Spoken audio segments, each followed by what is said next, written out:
Hello વિદ્યાર્થી મિત્રો last લેક્ચરમાં આપણે સ્વાધ્યાય 7.2ના ક્વેશ્ચન નંબર 1 to 7ને કમ્પ્લીટ કર્યા હતા.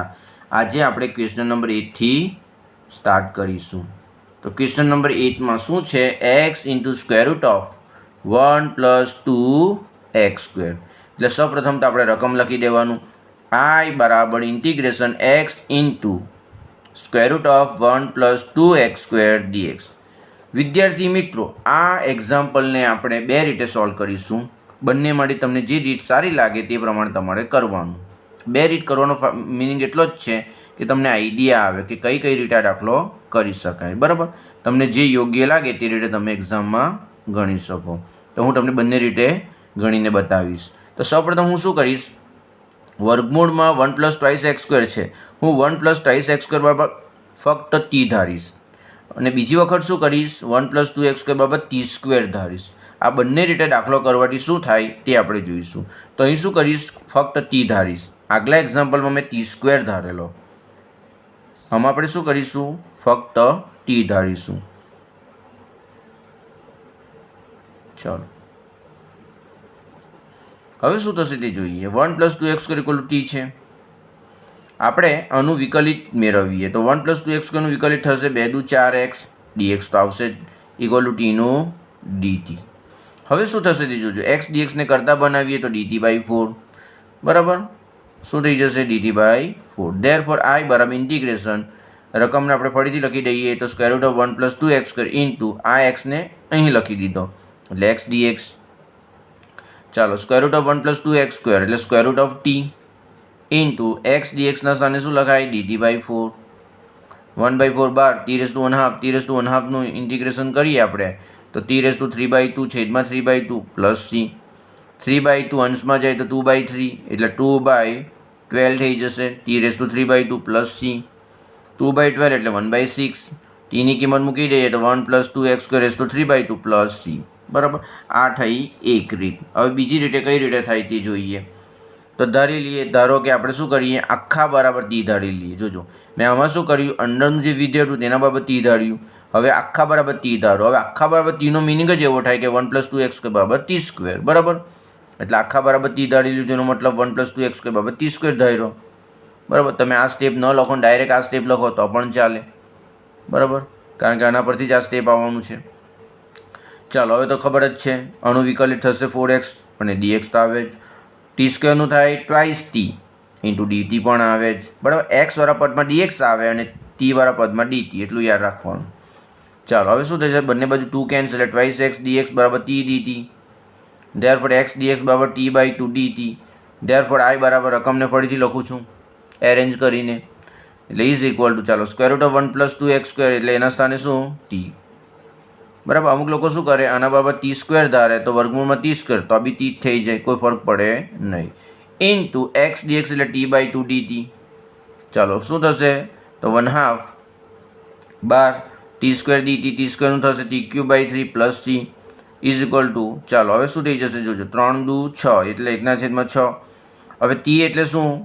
તો t એટલે square root of 1 plus 2x² cube plus c. ચાલો, આ તો જાણીએ છીએ 1 પ્લસ 2x² ની 1/2 ઘાત કહેવાય. 1/2 ઇન્ટુ 3 એટલે 3/2 એટલે આની 3/2 ઘાત થઈ જશે પ્લસ c.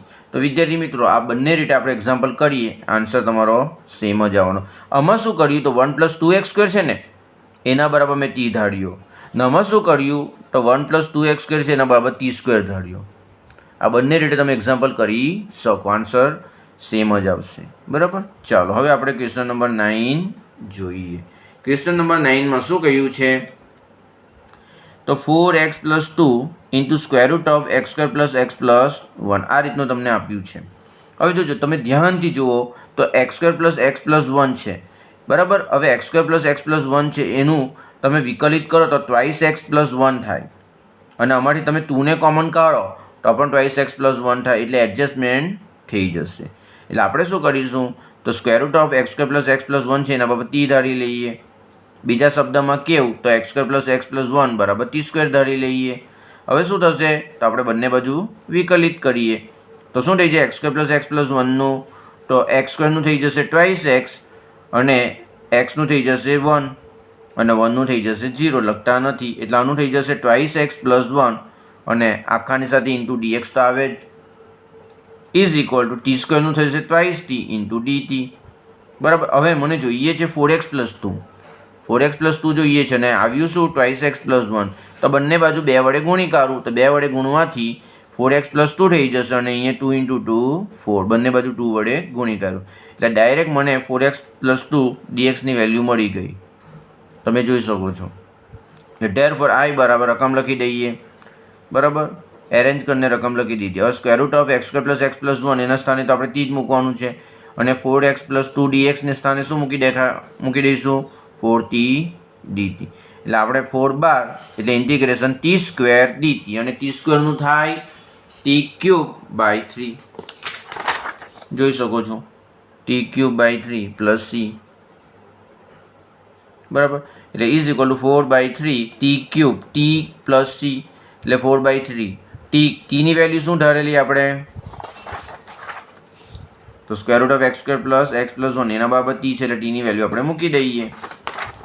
એટલે અહીંયા આપણે વેલ્યુ મૂકી દઈએ તો ક્યુબ પ્લસ સી. હવે ઘણા બધા એક્ઝામ્પલ કર્યા છે. આની કેટલી ઘાત કહેવાય, x square plus x plus 1ની 1/2 અને 1/2 ઇન્ટુ 3 એટલે કેટલા, તો 3/2 એટલે રેઝ ટુ 3/2 પ્લસ સી. તો આ રીતે એક્ઝામ્પલ ગણાય. ચાલો હવે આપણે ક્વેશ્ચન નંબર 10 જોઈએ. વિદ્યાર્થી મિત્રો, આ ક્વેશ્ચનને પણ આપણે 2 રીતે સોલ્વ કરીને બતાવીશું. તમને જે યોગ્ય લાગે તે રીતે તમે ગણી શકો. તો સૌપ્રથમ નંબર 1 મેથડ કઈ છે તે આપણે જોઈએ. તો આઈ બરાબર integration 1/x minus square root of X DX. હવે હું શું કરીશ તે જોજો. મને ખબર છે કે રૂટ એક્સનું વિકલિત 1/2 રૂટ એક્સ થાય, એટલે હું શું કરીશ તે જોજો. હું આમાંથી રૂટ એક્સને કોમન લઈ લઈશ. રૂટ એક્સને કોમન લેવાથી બ્રેકેટમાં આવી જશે રૂટ એક્સ માઇનસ 1. હવે આ 1/√x મેં અંશમાં લખી દઈશ એટલે છેદમાં રૂટ એક્સ માઇનસ 1 ડીએક્સ. બરાબર. હવે આના બરાબર ધારવાથી આપણને આ મળી જશે. એટલે ધારો કે route x minus 1 equal to T.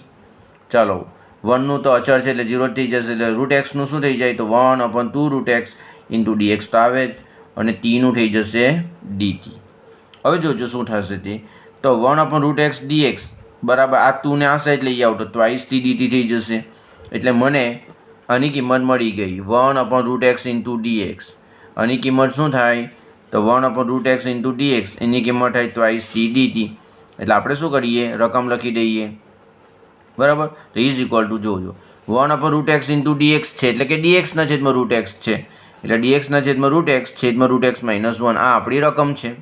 બરાબર, ગોઠવણી કરીને લખી દેવાનું. એટલે ઇઝ ઇક્વલ ટુ ચાલો ડીએક્સના છેદમાં રૂટ એક્સ એટલે ટ્વાઇસ ડીટી એટલે ટ્વાઇસ ડીટી અને છેદમાં રૂટ એક્સ માઇનસ 1 એટલે ટી. 2 બાર એટલે આનું થશે લોગ માનાંકમાં ટી પ્લસ સી એટલે is equal to 2 into log માનાંકમાં ટી. ટી એટલે શું, તો root x minus 1 plus c. હવે રૂટ એક્સ માઇનસ 1 ધન છે કે ઋણ એ આપણે જાણતા નથી એટલે માનાંકમાં જ આન્સર રહેવા દેવાનું. બરાબર, તો આ થઈ પ્રથમ મેથડ. હવે સેકન્ડ મેથડ જોઈએ. તો સેકન્ડ મેથડમાં આપણે શું કરીશું, તો રકમ તમારી આ જ છે અને બીજી કઈ રીતે ગણી શકાય તે આપણે જોઈએ. તો આપણે એક કામ કરીશું, અહીંયા વર્ગમૂળ મેક્સ છે ને એના પર હું ટી ધારી લઉં. તો ધારો કે વર્ગમૂળ મેક્સ બરાબર ટી, ધેરફોર એક્સ બરાબર ટી સ્ક્વેર. મેં તમને કહ્યું તે પ્રમાણે તમે ડાયરેક્ટ એક્સ બાબત ટી સ્ક્વેર ધારો તો પણ ચાલે, કારણ કે ટી સ્ક્વેરનું વર્ગમૂળ ટી થઈ જાય. એટલે આ સ્ટેપ તમે ડાયરેક્ટ લખો તો પણ ચાલે, પરંતુ હું શું કરું, રકમમાં જે આપ્યું હોય ને તેના બરાબર ડાયરેક્ટ ટી લઈ લો. બરાબર, ઘણા બધા ટીચર લોકો આ રીતે પણ કરે છે, તો તમે આ રીતે કરો તો પણ ચાલે, પણ હું રૂટ એક્સ બાબત ટી લેવું છું. તમે જોયું હશે આગલા એક્ઝામ્પલમાં પણ. ચાલો, એટલે એક્સ બાબત ટી સ્ક્વેર થઈ જશે. બંને બાજુ આપણે એક્સને સાપેક્ષ વિકલિત કરીએ, મેળવીએ તો એક્સનું થઈ જશે ડીએક્સ, ટી સ્ક્વેરનું થઈ જશે ટ્વાઇસ ટી ડીટી. ધેરફોર આઈ બરાબર, હવે શું થશે તે જોજો. અહીંયા આપણે કિંમત મૂકી દઈએ તો આપણી પાસે અહીંયા ડીએક્સ છે, 1 ઇન્ટુ ડીએક્સ એટલે ડીએક્સ જ કહેવાય અને ડીએક્સ એટલે ટ્વાઇસ ટી ડીટી છેદમાં એક્સ, એક્સ એટલે કેટલા T square minus root x એટલે કેટલા ટી. ચાલો ઇઝ ઇક્વલ ટુ 2 ઇન્ટુ 2 અચળ છે એટલે 12 અને ટી ડીટી છેદમાં અમારી ટી કોમન. હવે આ ટી અને આ ટી કેન્સલ એટલે આપણી પાસે આવવાનું 2 ઇન્ટુ ઇન્ટિગ્રેશન ડીટીના છેદમાં ટી માઇનસ 1. હવે ટી માઇનસ વનનું શું થઈ જાય? તો જે રીતે 1/t નું log માનાંકમાં ટી થાય તે રીતે 1/t માઇનસ વનનું શું થાય? તો log માનાંકમાં ટી માઇનસ વન થાય પ્લસ સી. ટીની કિંમત શું છે? √x મૂકી દો. આ થયો તમારો ફાઇનલ આન્સર. તો ખ્યાલ આવી ગયો? તમે આ રીતે પણ કરી શકો અથવા તમે આ રીતે પણ કરી શકો. જે રીતે કરો તે આન્સર તમારો સેમ આવશે. જોઈ શકો છો આન્સર તમારો સેમ આવે. ખ્યાલ આવી ગયો ને? ચાલો હવે આપણે ક્વેશ્ચન નંબર 11 જોઈએ. એક્સના છેદમાં √x + 4 જ્યાં x > -4 છે. એટલે I બરાબર ઇન્ટિગ્રેશન એક્સના છેદમાં √x + 4 dx. આપણે શું કરીશું? જે વર્ગમૂળ છે તેના બાબત ધારી લઈએ. આમાં કર્યું તે રીતે બરાબર. આવા ઘણા બધા એક્ઝામ્પલ આપણે જોયા જ છે. હવે પ્રેક્ટિસ થઈ ગયા હશે તમને પણ. તેના બાબત ટી ધારી લઈએ. એનો મતલબ x + 4 = t². એક્સને કરતા બનાવી તો x = t² - 4. હવે જો x = t² - 4 છે ને એટલે x નું શું થઈ જશે? તો dx અને t² નું twice t * dt. એટલે આના પછીનું સ્ટેપ આવશે dx = twice t dt. ચાલો therefore I બરાબર, તો આપણે શું કરીએ? આપણી જે રકમ છે તેમાં કિંમત મૂકી દઈએ. બરાબર. તો આપણી જે રકમ છે બરાબર તો ઇન્ટિગ્રેશન x dx છે તો x dx ના સ્થાને શું મૂકી દઈશું? તો x dx છેદમાં √x + 4. x એટલે કેટલા? તો x એટલે તમે જોઈ શકો છો t² - 4. એટલે અહીં આપણે t² - 4 મૂકી દઈએ. અને dx એટલે કેટલા? તો dx એટલે twice t dt. એટલે twice t dt મૂકી દઈએ છેદમાં વર્ગમૂળમાં x + 4 એટલે કેટલા? t. તો આપણે અહીં t મૂકી દઈએ. બરાબર. એટલે હવે શું થશે તે જોજો. t cancel. બરાબર. અને 2 તો બહાર નીકળી જશે અચળ છે એટલે બ્રેકેટમાં t² - 4 આવી જશે અહીં ઇન્ટિગ્રેશનમાં. ચાલો હવે આનું શું થઈ જશે? તો t² નું આપણે જાણીએ t³ - 4 નું થઈ જશે 4t. બરાબર ને? 4 નું શું થઈ જશે? 1 હોય તો t લખાય, 2 હોય તો twice t લખાય, 3 હોય તો 3t લખાય, તો 4 હોય તો 4t લખાય પ્લસ c. એટલે ઇઝ ઇક્વલ ટુ, હવે કાઉન્સ જોડી નાખીએ તો 2/3 t³ - 4 × 2 = 8 t પ્લસ c. ટીની કિંમત શું છે તે મૂકી દઈએ. તો ટીની કિંમત છે વર્ગમૂળમાં x + 4 ક્યુબ. એ મૂકી દીધી કિંમત. એટલે હવે આપણે જાણીએ x + 4 ની 1/2 ઘાત 1/2 × 3 એટલે 3/2 પણ લખી શકાય માઇનસ 1/2 ઘાત છે એને ન લખો અને વર્ગમૂળ લખો તો પણ ચાલી જાય પ્લસ c. તો આ થયો તમારો આન્સર. હવે આપણે ક્વેશ્ચન નંબર 12 જોઈએ. ચલો શું કહ્યું છે? તો x³ - 1 આખાની 1/3 ઘાત x⁵ આનું આપણે ઇન્ટિગ્રેશન કરવાનું છે. તો I બરાબર ઇન્ટિગ્રેશન x³ - 1 × 1/3 x⁵ dx. આપણે શું કરીએ? જોજો, જે તે વર્ગમૂળ બરાબર t લેતા હતા તે રીતે ઘનમૂળ બરાબર t લઈ લઈએ. તો આપણે શું કરીએ? x³ - 1 નું ઘનમૂળ છે એના બરાબર t લઈ લીધા.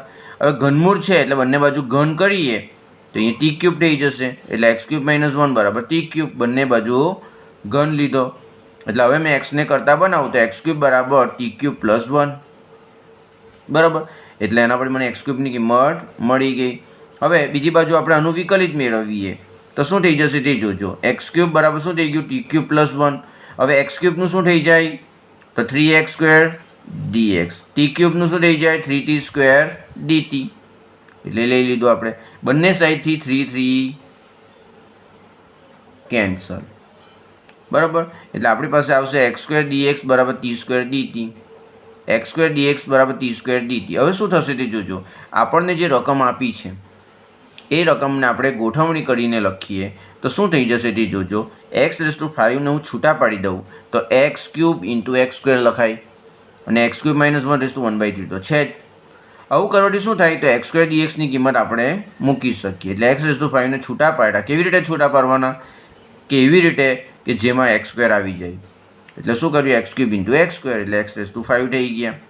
આ રીતે છૂટા પાડવાથી શું થાય? તો x² dx ની કિંમત t² dt મૂકી દેવાય. t³ - 1 1/3 ની કિંમત તો t છે એટલે પણ લખી દીધી. અને x³ ની કિંમત t³ + 1. આ દરેકની કિંમત મેં મૂકી દીધી છે. એટલે હવે શું થશે? તો કાઉન્સ છોડવાથી આપણને t⁶ + t³ મળશે. અને આનું તો આપણે જાણીએ જ છે સંકલિત t⁻7/7 આનું થશે t⁻4/4 પ્લસ c બરાબર.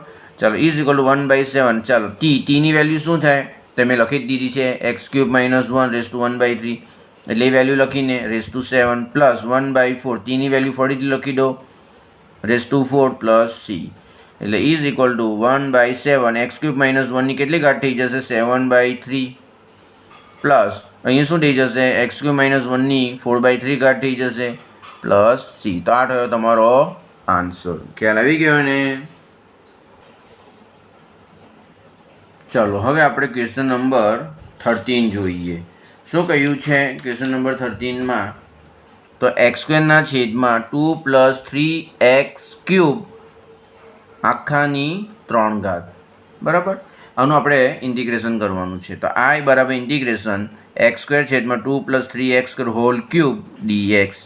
હવે જોજો વિદ્યાર્થી મિત્રો, આપણને ખબર છે કે x³ વાળું જો પદ હોય અને તમે તેનું વિકલિત મેળવો તો એ x² માં આવે. એટલે x³ વાળા પદનું વિકલિત કરવાથી x² આવે. અને આપણે જાણીએ છીએ જો કોઈ વિધેયનું વિકલિત આપણી રકમમાં જ હોય તો તેના બાબત આપણે t ધારી લેવાનું. એટલે આપણે શું કરીશું? ધારી લઈએ 2 + 3x² = t. આવું કરવા શું થઈ જશે? તો x³ નું વિકલિત આપણને x² માં મળે. એટલે આગળ 3 આવે તેને બહુ ધ્યાનમાં લેવાની જરૂર નથી. મેં તમને કીધું છે અચળને બહુ ધ્યાન પર લેવાનું નહીં. મેઇન વિધેય જોવાનું. તો x³ નું શું થાય 3x² એટલે x² છે જ આપણી પાસે. અચળનું ટેન્શન લેવાની જરૂર નથી. આવું થાય ત્યારે શું કરવાનું? તો જેનું વિકલિત અંદર હોય તે વિધેય બાબત ધારી લેવાનું. એટલે મેં શું કરીશ 2 + 3x³ છે એના બાબત t ધારી લઈશ. હવે શું થશે 2 નું તો 0 જ થઈ જાય અને 3 × 3 એટલે 9 x² dx અને t નું થશે dt. ચાલો x² dx ને કરતા બનાવીએ તો dt/9 એટલે I બરાબર શું થશે તે જોજો. હવે x² dx છે આપણી પાસે અને x² dx ના સ્થાને શું લખાય dt/9 એટલે લખી દો dt/9 છેદમાં 2 + 3x³ એના બાબત t છે અને આખાનો ઘન છે એટલે છેદમાં t³. ચાલો હવે 1/9 તો 12 એટલે dt ના છેદમાં t³ થઈ જશે અને 1 ના છેદમાં t³ હોય ને ઉપર જાય તો t⁻³ dt. ચાલો t⁻n નું આપણે જાણીએ જ છીએ એટલે કે x⁻n નું એક ઘાત ઉમેરવાની અને તેટલી જ ઘાત છેદમાં. તો -3 માં 1 ઉમેરીએ તો -2 છેદમાં -2 પ્લસ c. ચાલો એટલે 9 દુ 18 એટલે -1/18 t⁻² છેદમાં જાય તો 1/t² પ્લસ c. t ની કિંમત શું છે? તો t ની કિંમત છે 2 + 3x³ મૂકી દો આખાની કેટલી ઘાત 2 ઘાત પ્લસ c. તો આ થયો તમારો આન્સર. ખ્યાલ આવી ગયો ને? ચાલો હવે આપણે ક્વેશ્ચન નંબર 14 જોઈએ. ચાલો question number 14 1/x * log x m જ્યાં x > 0 અને m ≠ 1. ચાલો તો I બરાબર integration 1/x * log x m dx એટલે ઇઝ ઇક્વલ ટુ હવે શું થશે તે જોજો. આગળ આ ટાઈપનું એક્ઝામ્પલ આપણે કર્યો જ છે કે log x નું શું થાય 1/x. તો તમે જોઈ શકો અહીંયા આપણી પાસે 1/x છે.